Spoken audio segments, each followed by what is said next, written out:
begin with question and answer at the end. So welcome again, everybody, and let me introduce our two speakers. The first is Chief Todd LeDuc, and Todd, many of you already know him. He is a personality at national level throughout the fire service. Todd is also an advocate for firefighter health and safety. He chairs the health and safety section of the IAFC and is also the lead author on Surviving the Fire Service, a book that is out now. So if you have not seen that, do take a look and search for that. Our second speaker is Chief John Oates, who is the chief of the East Hartford Fire Department. John is also very well known to many in the fire service. He has participated for many years in firefighter cancer, trying to educate firefighters about cancer's exposures. Also has participated as an advocate for firefighter behavior health and worked a lot with the NFFF. He now is working as an advocate with the IPSDI for exposure tracking in both of the cancer and behavior health arenas. So if you will, please welcome our two speakers, and we'll go ahead and jump in. So Chief LeDuc, I am going to stop sharing my screen, and if you will begin sharing yours, then we will go ahead with our presentation. So thank you for being with us today. Thank you, Dr. Moore, and thank you to all of our attendees that have joined us. And it's a special treat for myself to do today's presentation. And for one reason, among others, is not only our Dr. Moore and Chief Oates colleagues, but also friends. So I'm glad we were able to come together and hopefully share some valuable information as we connect the dots with some of the realities of occupational health risk and exposures that we face, and how we need to be mindful of assuring that our personnel are in the best position possible to be able to avail themselves of the coverages for their care if they end up having an unfortunate occupational exposure. So I'm going to go through my portion of the presentation, which is going to look at the occupational risk and exposures that we know. Dr. Moore, who is also a co-author of our fire engineering book, Surviving the Fire Service, alluded to it, but we've taken kind of a whole book that is the state of the science and tried to condense some key portions of the research and the information and bring that to you in today's presentation. And then Chief Oates will tie in the role of where we are with presumption in the country, and how exposure tracking is just so important in the tools that are out there to help make that as efficient as possible. So I want to jump right into, I call it the three-legged stool. You may have seen that. I've published on it. It's really the three big occupational areas that confront the fire service today, with health, occupational health risk, line of duty death, unfortunately, and line of duty disability. So one that should come as no surprise to any of the members that are attending today is firefighter service cancer. And I think just to put some perspective to the magnitude of the issue, I always like to start with saying cancer is really a twofold conundrum for firefighters. One is, we know that the general United States population, according to the National Cancer Institute, close to 40% of members of the general population at some point in our lifetime will be diagnosed and have to battle a cancer. And that's the reality as it currently stands in our country. And it's a large public health issue from having to address a disease process. we know, and literally there's been hundreds of studies done of recent, the old saying, and it's true, there's been more health and occupational research on firefighters in the last decade than in the prior 2 centuries. So we're fortunate to all of our research colleagues and friends, folks like Dr. Moore and others, for the work they've done in shining a light on some of these issues within our ranks. So I want to just take this kind of largest, I call it the Mac Daddy of the studies as we currently have. It's the NIOSH study. Most of you are familiar with it, I'm sure. Looked at 30,000 some odd United States firefighters in their journey with cancer. Included a snapshot of the United States, East Coast, Philadelphia, Chicago in the central portion of the country, and then San Francisco fire on the West Coast. And you can see from the rates that there are a number of cancers that have been linked to firefighting and to service in firefighting, and some higher rates than others. But overall, it was such a large number. NIOSH was able to show that firefighting itself currently, as we know it today, has a 9% higher rate than general population or other professions. It's different than a teacher. It's different than a stockbroker. 9% higher rate of contracting occupational related cancer. And unfortunately, a 14% higher rate of succumbing to that cancer. So again, we know it's a large issue in general population, and we know it's even a greater issue due to the unique operational exposures that we face. This is a short rendition, largely because this is all I could fit on one slide. But you can see the number of off-gassing products from combustion. And these are just a small number. We know the off-gassing products are far larger. Some we know and others we don't know their linkage to carcinogen in humans. But we know, again, no surprise, we've all seen the UL and NIST combustion fires and content fires of today compared to 20, 30, 40 years ago. We have products inside our occupancies that are burning and off-gassing different gases. So, and we know a number of them are cancer generating for us.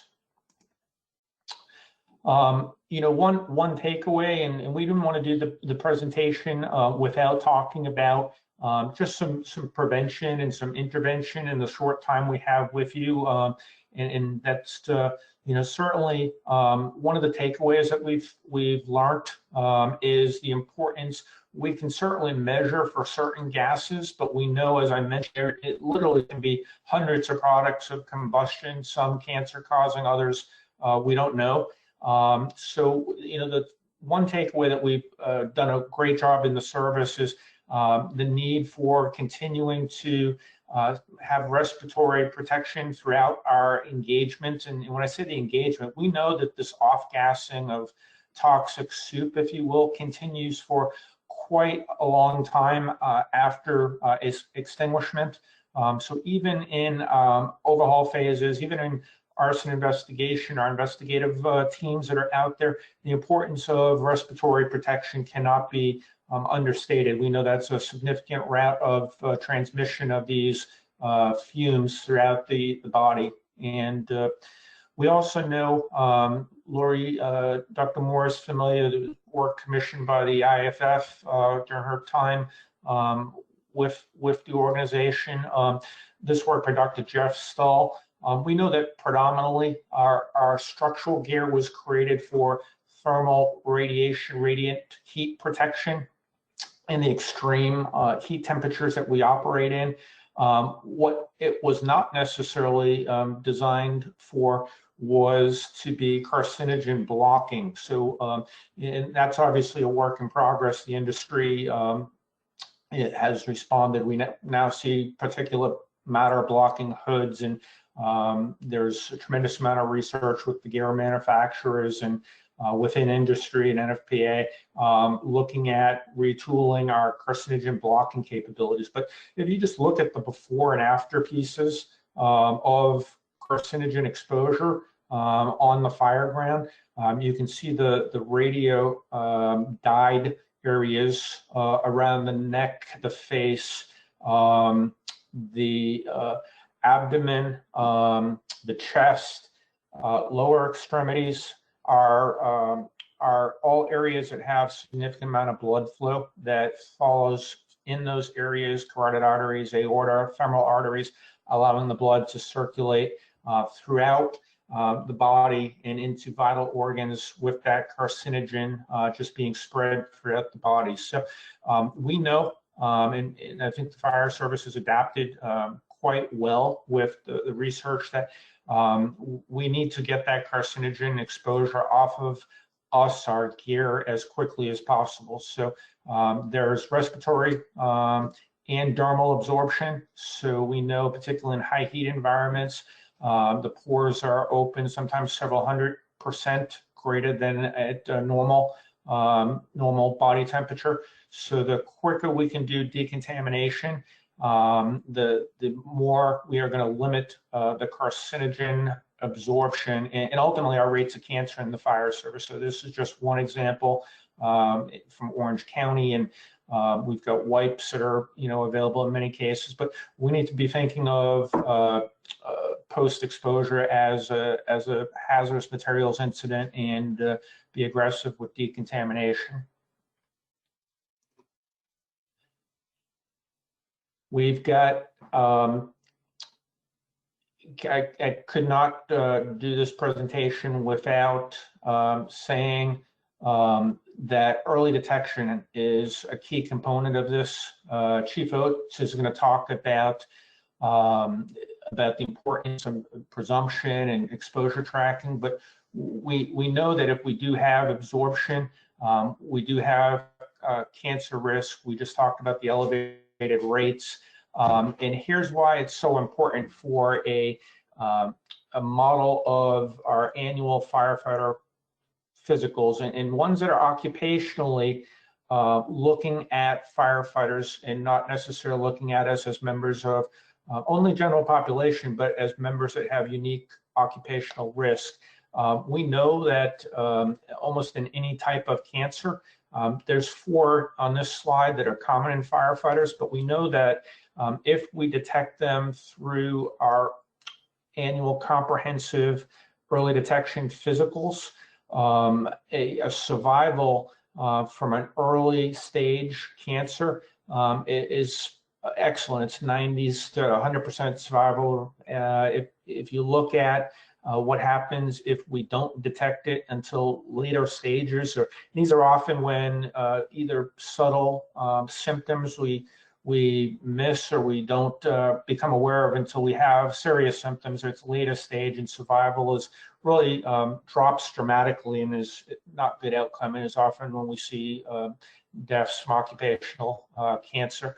The good news is we've done a tremendous job with cancer treatment, and survival rates are up in the United States, giving us all hope. We also know from the RAND Corporation that did some number crunching with the NIOSH study. We also know it makes just financially, not only we have better survival, but we also know that having early detection and early detection exams in place and processes in place is much more economically sound than late detection cancer. So again, the importance of exposure tracking, annual physicals, and prevention activities can't be overly stressed. Did we just want to touch on, a sign of the times we're in? One of the issues with the pandemic is the comorbid and actually the compounding effects. So we know this is just data out of New York City, which obviously was one of our metropolitan areas that was hit the hardest with the pandemic. We know that certain chronic conditions that are quite common actually in the fire service, hypertension, diabetes, underlying cardiac disease, high lipids, also have elevated exposure and poor outcomes with the pandemic. And the whole notion about tracking also applies to possible pandemic exposures. And I just want to say that because we're dealing with here and now and the effects of the pandemic. It remains to be seen in many viral episodes. There are long-term health consequences that are yet to be learned. So tracking applies to our COVID pandemic that we as first responders are confronted with in our 2020. Just to touch on, this is some research that's just evolving rapidly, and we're just about ready to wrap up my portion. Exposure tracking, actual technology that is body worn. You can see this is a dog tag that actually, there were 18, I believe it was, newly found off-gassing products that appear to have carcinogen potential. So gases we didn't believe or weren't aware of that we're able to determine, yes, we were exposed to, and yes, they have potential health risk that we were borne by that exposure. So it's evolving rapidly, and again, the need to make sure we're capturing all this. So two last points. We know on the cardiac front, and Chief Oates is going to touch on this as well. We know from the work of Dr. Denise Smith, Gavin Horn, Stephanos Kale, all friends and co-authors of our Surviving the Fire Service, that changes occur physiologically, hematologically in the blood and the body with firefighting that also cause cardiac events and increase our cardiac risk. So, documenting exposures even on a cardiac event nature are important because processes in the body change. Our body adapts differently with heat and stress and the environment from a cardiac standpoint. And then lastly, we know that when we look at the research that's out there, that our service has occupational behavioral health risks. Anyone that's been doing the job for any length of time knows we're going to see things that take a toll on our behavioral wellness, whether that's sleep, whether that's post-traumatic stress disorder, whether that's anxiety, whether that's addiction, whether that at the far end of the spectrum, unfortunately, is suicide attempt or a successful suicide. So behavioral health is a key portion of one of our three of the big exposures that are really the threats to our occupational survival in the fire service today. So I want to thank you for my portion, and I am going to shift gears here, and Chief Oates is going to walk us through the importance of the next pieces to this.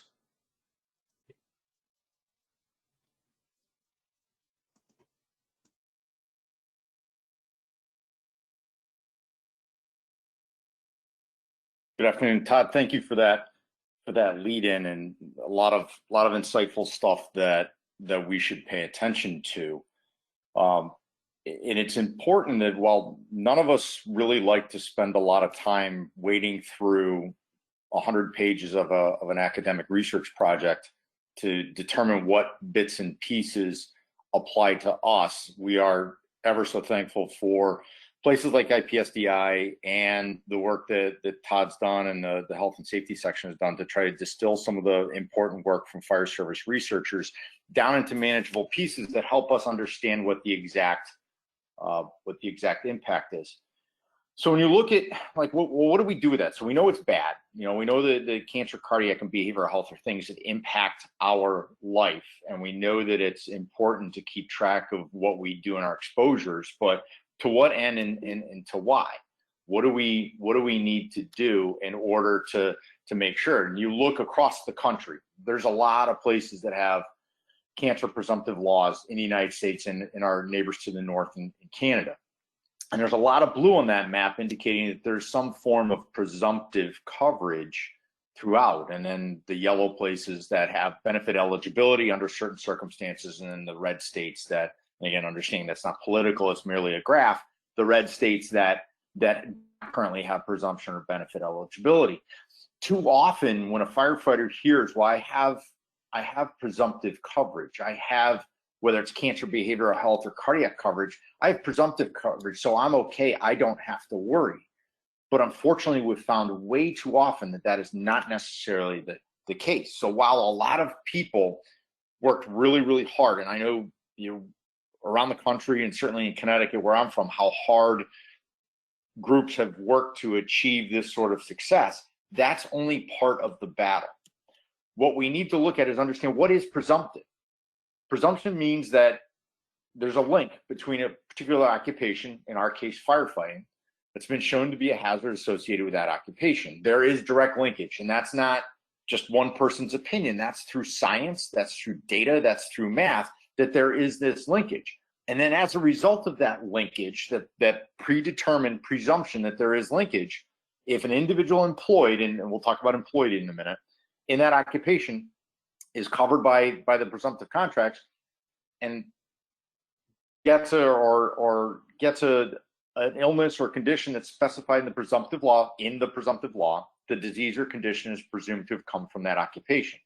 So there's a couple of really important parts there. Don't get tied up around employed, that it doesn't apply to volunteer firefighters. It's important to go look at the detail that's contained in the regulation. Is it career firefighters? Is it volunteer firefighters? Is it career volunteer combination? What's the definition of a firefighter? Does it include fire investigators? Does it include fire police? What are the things that are actually included in that law and in that definitions? And again, we usually breeze right by the definition section into the meat of it and go, all right, let's see what's covered. You have to go back at a very granular level and look at that. The other part is a condition that is specified in the presumptive law. There are very few across the country, presumptive laws across the country, that have a broad definition. It's usually, to Todd's point from the Cincinnati study or some of the other more recent studies, that a narrow and specific type of cancer is covered. And some places have done a very good job to get that grown and fleshed out to include multiple cancers as the data and the science indicates it. But it's not just a blanket that if you end up in it, again, forgive me, if you end up with toe cancer, that toe cancer may not be covered. However, other ones do. So that's why it's very, very important to go back and look at what the legislation says relative to that presumption. So that's a broad overview of what presumption means. In all the presumptive laws, there's an assumption that the burden of proof is removed for linking the exposure to the disease. That's already happened. That's happened from a science perspective. That's happened from a legislative perspective. With that comes that there's no level of proof or the balance of probabilities initially for the firefighter. However, as I said before, the firefighter still must meet the requirements of what's included in the regulation. What are the things that are there that they need to do? For many, there's multiple requirements, usually sometime in the service. No smoking is prevalent in nearly every piece of presumptive legislation. An annual medical physical, an annual NFPA 1582 compliant medical physical is becoming more and more a requirement for eligibility, or whatever the individual states require. And again, I urge you, if you haven't read it specifically, I urge you to, because it's one of the things that will help script your action moving forward. When you look at years of service is usually the exposure requirement. How often do we go, or how often are we impacted by it? And you see this, and we'll talk about behavioral health a little bit in the coming slides, but exposure to certain things often becomes a trigger in many of the pieces of behavioral health legislation around the country as well. Each one of the states presumptive, even though it's presumptive, and we assume that you have gotten this cancer through your work, it's not a guarantee of an approved claim. Each one of those pieces of regulation have a presumption that allows the employer to rebut the claim. Sometimes insurance companies that provide workers' compensation have rebutted firefighter cancer claims on behalf of the community. And that also goes for those firefighters that may have filed a claim in retirement in their pension plans. So they may challenge the on-duty claim. And let's be clear here. There's different types of challenges, and we often immediately demonize the people that have challenged a claim that they hate firefighters or they don't understand. One of the very important things to do up front is it denied because of merit or because of timing? And by merit, that's easily tied back to the types of cancers and the work role that the employee or the member or you have. The process may be more difficult because most workers' comp claim systems have a need to get all the records in a certain timely fashion in order for them to render a decision. And oftentimes they will reject the claim if they don't have all the information and in a timely fashion. And that'll become important here in a minute. So you need to, anytime you encounter a rejection of a claim, you have to ask why. And don't always assume that that's the end all. That is a moment to ask the question. Is it being denied because you don't feel it fits the statutory requirement? Or is it being denied because you don't have enough information? Or is it being denied for some sort of reason? It's also not a time to give up. That is usually not a one and done. If you file a claim, again, whether it's cardiac health, cardiac behavioral health, or cancer, you need to ask the question of why. And then the why piece is sometimes because we need proof. They need proof. They want to ensure that you met the criteria of the regulation, that you met ticked off all the points that are included in the regulation that need to be met in order to be eligible. There's two different pieces that show up in nearly, and again, cardiac cancer, behavioral health, and nearly all the legislation. It's preponderance of evidence and clear and convincing. And those are usually defined somewhere within the regulation of what, in order to reject a claim, is the threshold. Is it a preponderance of evidence, which means more likely than not, or is it clear and convincing that the normal person looks at it and goes, yes? If a claim is rebutted and rejected, the firefighters' counterarguments become more difficult, but not impossible. And that's one of the things that we want to talk here is how you increase the likelihood of success. In order to be, again, workers' comp, cancer, cardiac, behavioral health coverage, and pension and disability claims, that the injury and illness occurred, that it occurred while working, that the injury was related to their duties. Again, that's a piece that sometimes we miss, and that there's a link between the two. The link or the proof of the link is what the presumptive law is supposed to remove, as is presumed after the first two items are met. So we need to track those. We need to keep track of what injuries or illnesses have happened to me over the course of my career. What does my work look like every day that I go to work? And was the injury related? Was I doing something job related when I got hurt? Most states with a cancer presumptive law or cancer coverage are going to have an exposure requirement. What did you do?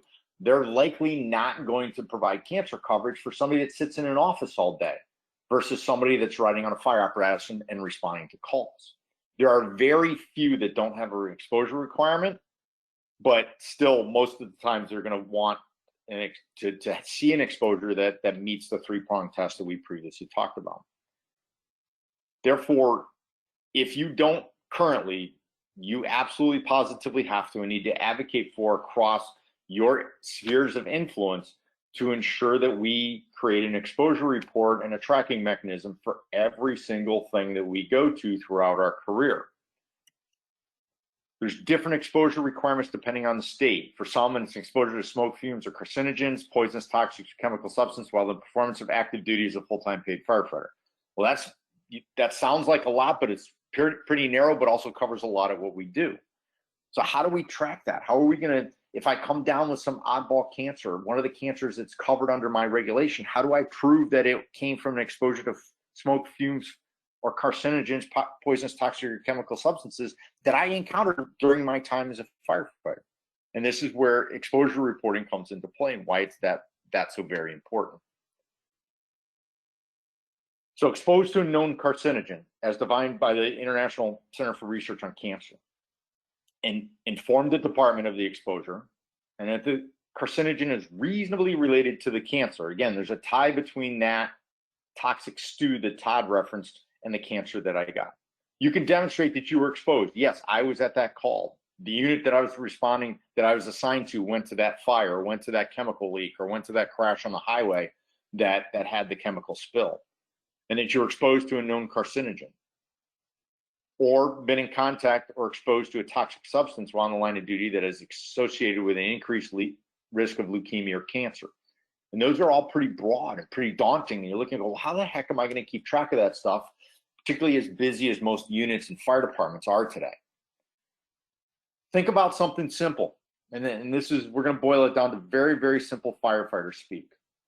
You're looking at, well, it's just a garage fire. You're responding to a very simple building fire. You were on the first due engine. You wore all your PPE. You had your SCBA on and used during the entire event, including overhaul, including up until the point where they monitored and metered and said the air was safe to breathe.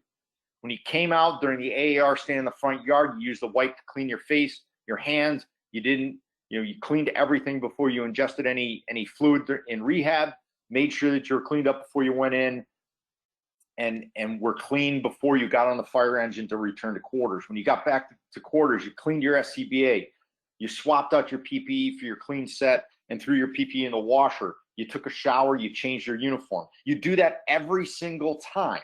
Every single time. You're a diligent human. You've watched the research. You paid attention to what's going on.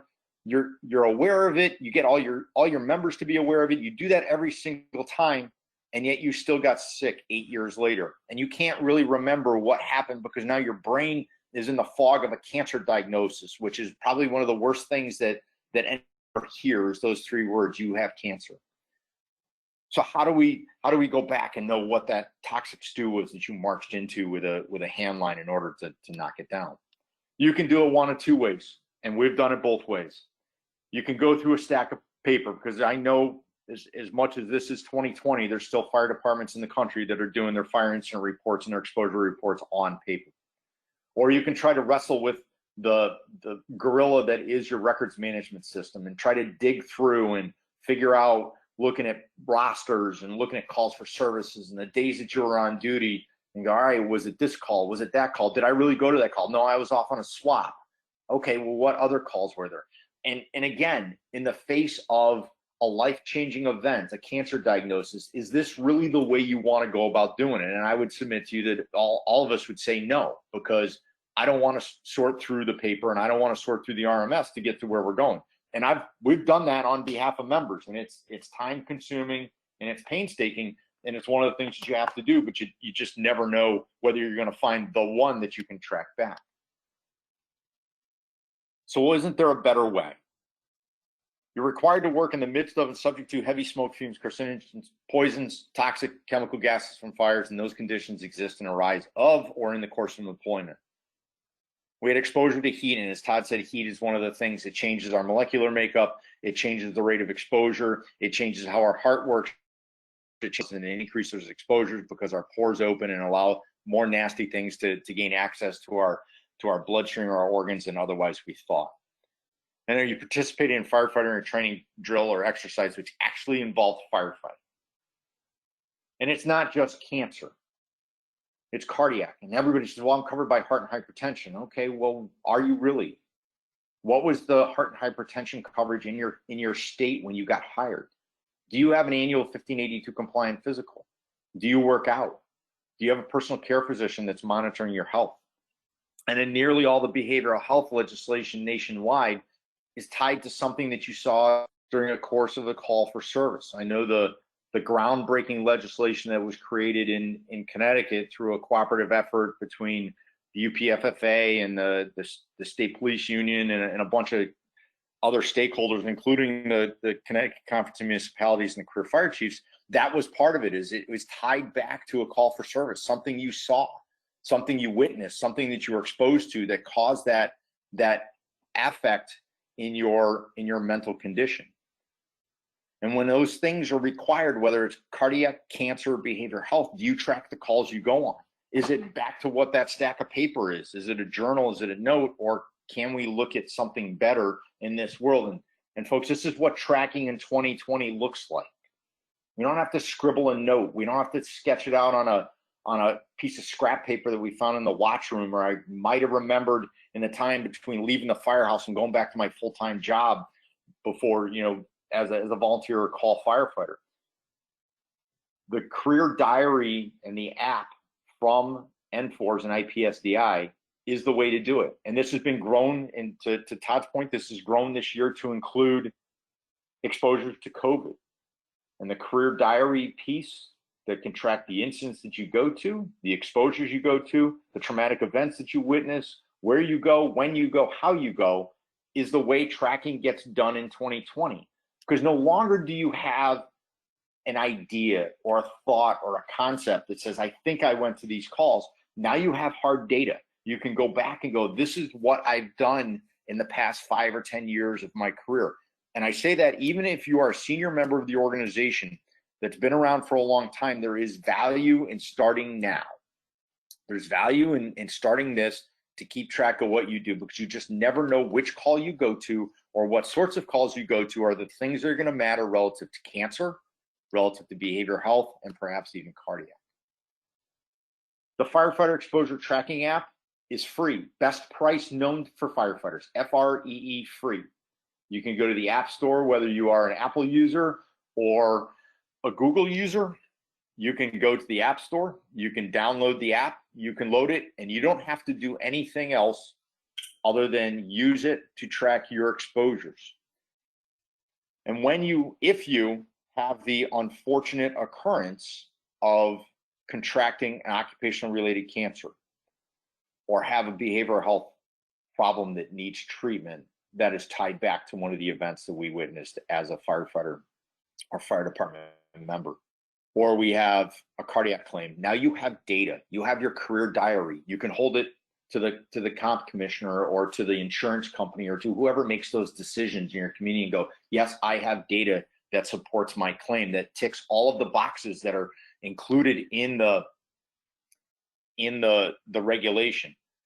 I have my career diary, here are my exposures, and for special unit people, particularly, hazmat people, whether it's a regional team or homegrown team, incredibly important, because now you can track the chemicals you were now potentially exposed to, on top of the day-to-day events that we go to.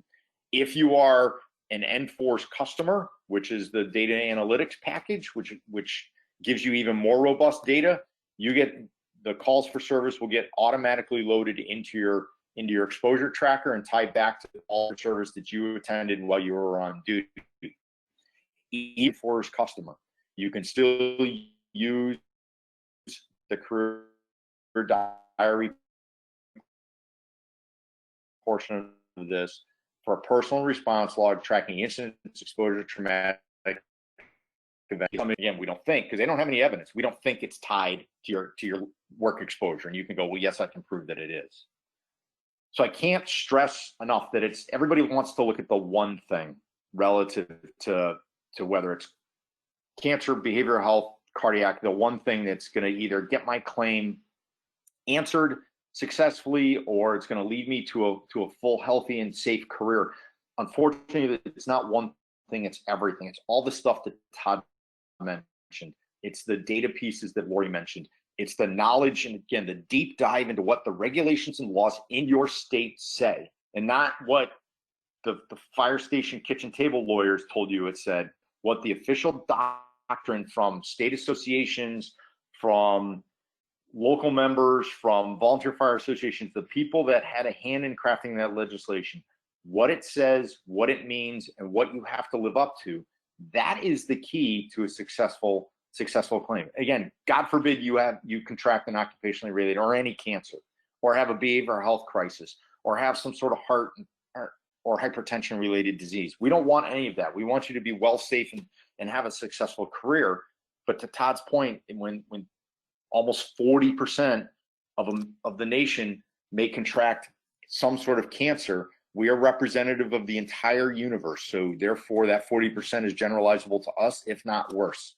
So why not get in front of it, know the rules, understand what is needed for a successful claim, and download the exposure tracker and start tracking the calls of service that you go to, because it could be the very difference between a successful claim and an unsuccessful claim. When we're talking about protecting you, your life, your health, and your family, that couple seconds after a significant incident to put that information into your career diary is worth literally $1 million.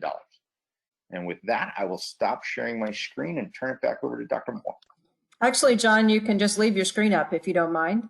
Okay, that's fine. Thank you very much. Todd and John, thank you. Those were tremendous presentations, very, very good, lots of information. So I do want to open it up for questions. So we have one in the chat box from Neil McMillan. Neil, thank you. So Todd, this is for you. Where can I find the scientific citation and research study for this statement, dermal absorption, the 400 times every 5-degree increase in skin temperature?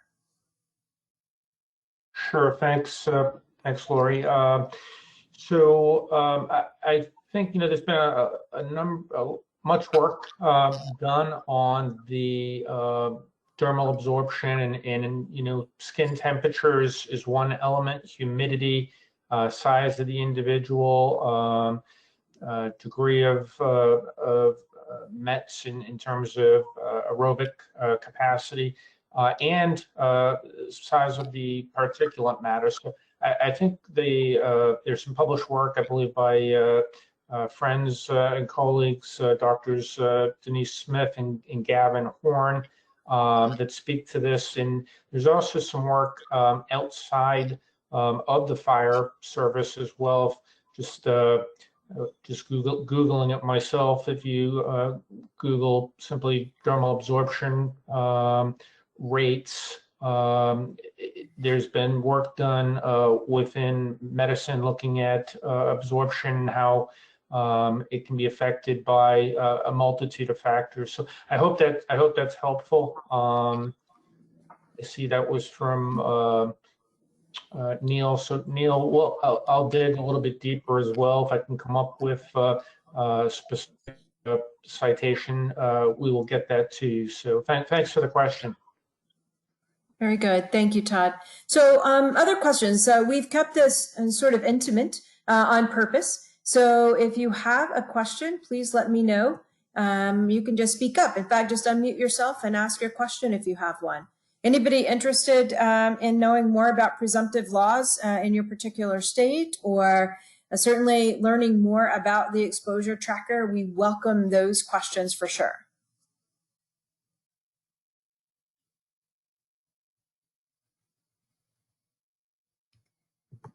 All right, I'm just going to check the chat box once more. So seeing nothing, well, I will wrap up by saying thank you to all of you for joining us today.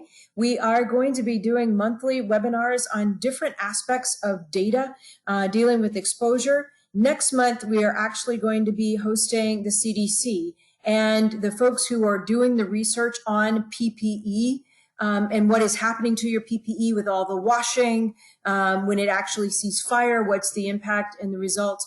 So you all are familiar with the NFPA standard that deals with PPE and the 10-year requirement to replace it.